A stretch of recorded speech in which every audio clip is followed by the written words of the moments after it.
Hi guys, welcome to our channel on Japan. दोस्तों, मेरे काफ़ी इंडियन फ्रेंड्स हैं, मेरे इंडियन काफ़ी सब्सक्राइबर हैं जिन्होंने हाई डिमांड किया हुआ है। मुझे काफ़ी ईमेल्स आए हैं, वीडियो में काफ़ी कमेंट्स आए हैं कि प्लीज़ सर जापान का जो ट्रैवल बैन का है उसके बारे में कुछ वीडियो बनाइए, उसका कुछ अपडेट कीजिए। तो दोस्तों, मैं आप लोग के सामने हाजिर हूँ एक नए वीडियो के साथ। थोड़ा सा इन्फॉर्मेशन कम है, कुछ पॉजिटिव न्यूज़ अभी नहीं आई है, लेकिन उसके बावजूद भी मैं चाह रहा हूँ कि जो भी न्यूज़ मेरे पास जो अपडेट आई है वो अपडेट मैं आप लोगों को बताऊं। तो दोस्तों, सबसे पहले मैं आपको बताऊं, मेरे जो एडवाइज़र हैं, जो लॉयर हैं, उन्होंने मुझे बताया कि कोविड-19 का थोड़ा सा केसेस काफ़ी ज़्यादा होने की वजह से गवर्नमेंट की तरफ से कोई भी ग्रीन सिग्नल उसे अभी तक मिला नहीं है। लेकिन मैं आपको बता रहा हूँ कि गवर्नमेंट के ऊपर भी काफ़ी प्रेशर है, क्योंकि कोविड के हिसाब से अगर देखा जाए तो गवर्नमेंट इन सब चीज़ों में कुछ ज़्यादा ही उलझी हुई है।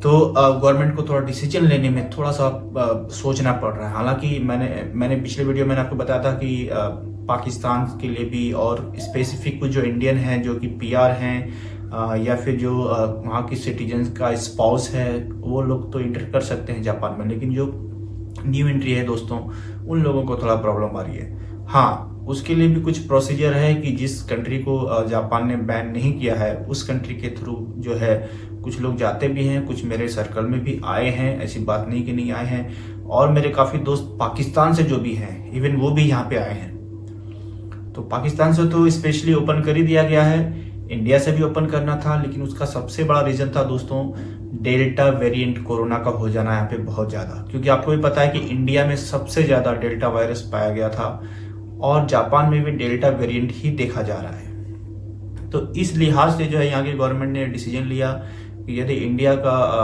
कुछ ज़्यादा ही आबादी अगर यहाँ पे आएगा तो डेल्टा वेरिएंट जो है काफ़ी फैल सकता है। ये मैं पूरे दावे के साथ नहीं कह सकता हूँ, लेकिन ये मेरे थॉट्स हैं और मुझे जो इन्फॉर्मेशन मिली है अभी तक मेरे लॉयर से और जो मेरे सर्कल्स हैं जो मिनिस्ट्री में हैं, जो काफ़ी नॉलेज रखते हैं इन सब मामलों का, इमिग्रेशन के मामलों का, उन्होंने मुझे बताया। और भी कई इन्फॉर्मेशन है दोस्तों, जैसे कि जो काफ़ी एयरलाइंस हैं, जो जापान के लिए जो एयरलाइंस हैं, चाहे वो जाल का हो, चाहे वो एयर इंडिया हो या कोई भी एयरलाइंस हो जो जापान के लिए आती है, सपोज टोक्यो या ओसाका के लिए, तो ट्रैवल कंपनियों का भी पूरा प्रेशर गवर्नमेंट के ऊपर है कि प्लीज़ आप फटाफट ट्रैवल ओपन कीजिए, वरना हम लोगों को काफ़ी लॉस हो रहा है।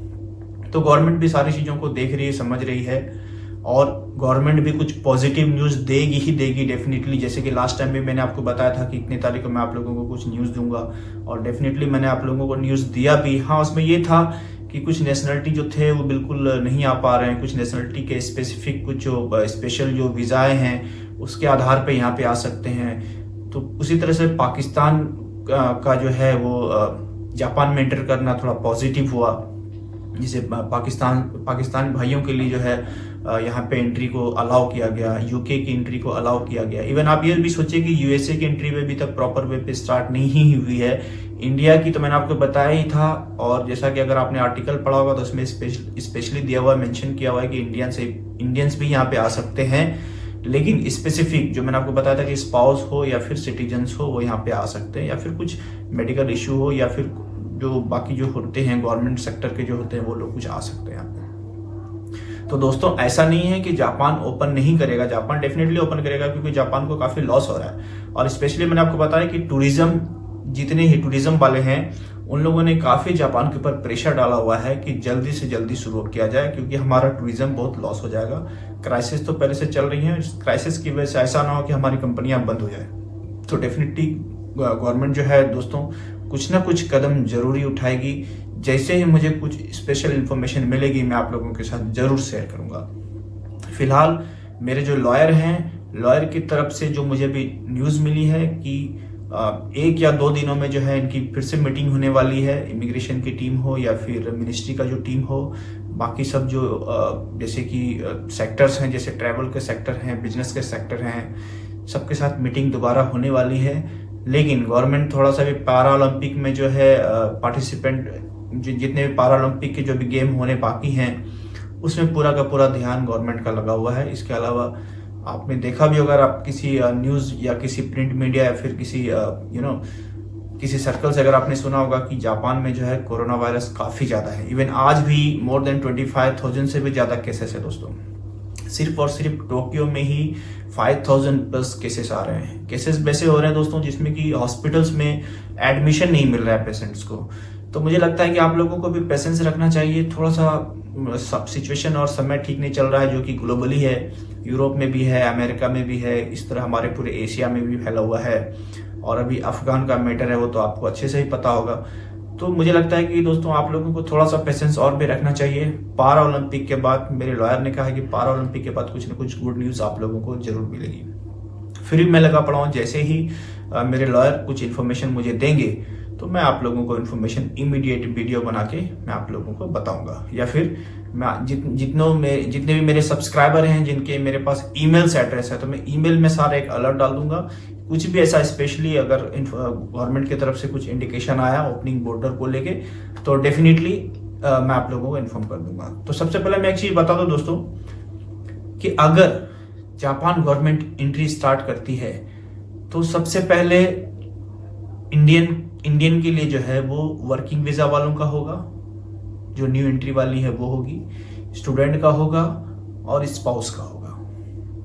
इसका मतलब ऑल टू ऑल हो ही जाएगा ऑलमोस्ट। तो जब भी गवर्नमेंट शुरू करेगी, एजुकेशन सेक्टर पे भी काफी फोकस की हुई है गवर्नमेंट, क्योंकि यहाँ पे जो कॉलेजेस हैं जिसके स्टूडेंट इंटरनेशनल लेवल से आ रहे हैं तो उनको भी काफी लॉस हो रहा है ना, उसे भी फीसें नहीं मिल रही हैं, स्टूडेंट अटेंड नहीं कर पा रहे हैं क्लासेस। तो इसका एक पूरा ना एक मैं कह सकता हूँ कि बहुत बड़ा प्लेटफॉर्म बनाया जा रहा है इस चीज के लिए। बहुत सारी तैयारियां यहाँ पे चल रही है कि कोविड होते हुए भी जो है हर चीज को कैसे मैनेज किया जाए। तो ऐसा नहीं है कि गवर्नमेंट इस पे ध्यान नहीं दे रही है, गवर्नमेंट डेफिनेटली ध्यान दे रही है, लेकिन पेंडेमिक की वजह से कुछ ज्यादा ही डिस्टर्बेंस है इस कंट्री में। लेकिन होपफुली बहुत जल्दी खत्म हो जाएगा दोस्तों। मैं आप लोगों को बहुत जल्दी गुड न्यूज देने वाला हूँ और भी बहुत सारे इन्फॉर्मेटिव वीडियो मैं डालता रहूंगा। कल परसों जो भी है, बहुत मेरे फ्रेंड्स हैं जिन्होंने बताया था कि सर जापान पीआर के बारे में बताइए, जापान टूरिस्ट वीजा का तो आपने बताया था, और भी जापान के जितने भी वीजाओं का कैटेगरी है, जापान के जॉब के बारे में, एवरीथिंग। तो मैं उन लोगों को बताना चाह रहा हूँ कि डेफिनेटली मेरे पास थोड़ा टाइम का अभाव होने के कारण, टाइम की कमी होने के कारण मैं पूरा वीडियोस नहीं बना पा रहा हूँ दोस्तों, लेकिन डेफिनेटली मैं आप लोगों के लिए बनाऊंगा। मैं कोशिश करूंगा कि हफ्ते में एटलीस्ट 5 वीडियो अपलोड करूं जो फुल इंफॉर्मेशन से भरा हो आप लोगों के लिए और आप लोगों को मदद करता रहे दोस्तों। रिसेंटली शायद अगर आपने न्यूज देखा होगा कि यूएई गवर्नमेंट ने भी जो है एक नया रूल निकाला है इंडियंस के लिए स्पेशली, कि इंडियंस जो है अपना RT-PCR टेस्ट जो है अब एयरपोर्ट पे ही कर सकते हैं।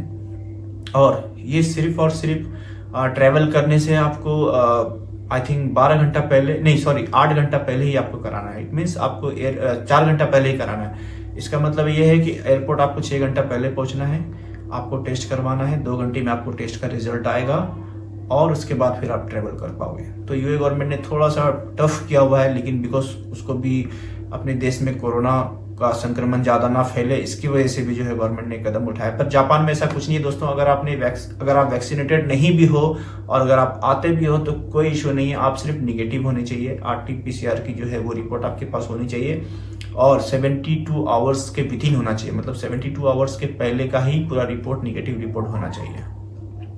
मेरे काफी दोस्त हैं जिन्होंने बताया कि ट्रैवल एजेंट को फोन किया, वो लोग बता रहे हैं कि अभी कोई ट्रैवल ओपन नहीं हुई है। तो मैं आपको बता दूं दोस्तों, ट्रैवल ओपन है लेकिन स्पेसिफिक, जैसा कि मैंने आपको अभी थोड़ी देर पहले मैंने आपको बताया कि स्पेसिफिक जो सिटीजन्स हैं या फिर जो जिसकी शादी हुई है, जिसके स्पाउस जो है जापान में है या फिर वो सिटीजन है, वो आ सकते हैं। और कुछ स्पेसिफिक जो गवर्नमेंट की वेबसाइट पे अपलोड की हुई है, एक डेटा है उसमें पूरा मेंशन किया हुआ है। आप लोग चाहो तो इमिग्रेशन के वेबसाइट पे जाके आप पूरा डेटा पढ़ सकते हो कि कौन कौन जा सकते हैं, कौन कौन नहीं जा सकते हैं। और मेरे काफी व्यूअर्स जिन्होंने बताया कि सर अगर मुझे कोई दूसरी कंट्री से होते हुए अगर मुझे जापान पहुंचना है तो उसका क्या प्रोसीजर आप मुझे बताएं, जो सस्ता कंट्री हो, जहाँ पे लिविंग थोड़ा सस्ता हो। तो मैं आपको उसकी भी लिस्ट दे दूंगा नेक्स्ट वीडियो में। पूरा मैं फिल्टर करके आप लोगों को वीडियो बना के बता दूंगा कि किस किस कंट्री में जाएंगे, कितने कितने खर्च आपके होंगे, कितने खर्च में आप जापान आ सकते हो। बहुत सारे ऐसे कंट्री हैं जिसमें इंडिया की तरफ से जो है ऑन अराइवल भी वीजा है। तो मैं आप लोगों को नेक्स्ट वीडियो में दोस्तों ये मैं प्रोवाइड कर दूंगा। तो जिन भाइयों को इमीडिएट है कि मुझे आना ही आना है तो वो उस कंट्री के माध्यम से जापान आ सकते हैं। ये इन्फॉर्मेटिव वीडियो आप लोगों को कैसी लगी मेरे कमेंट पे जरूर लिखिएगा और मेरे चैनल को सब्सक्राइब, लाइक एंड शेयर जरूर कीजिएगा।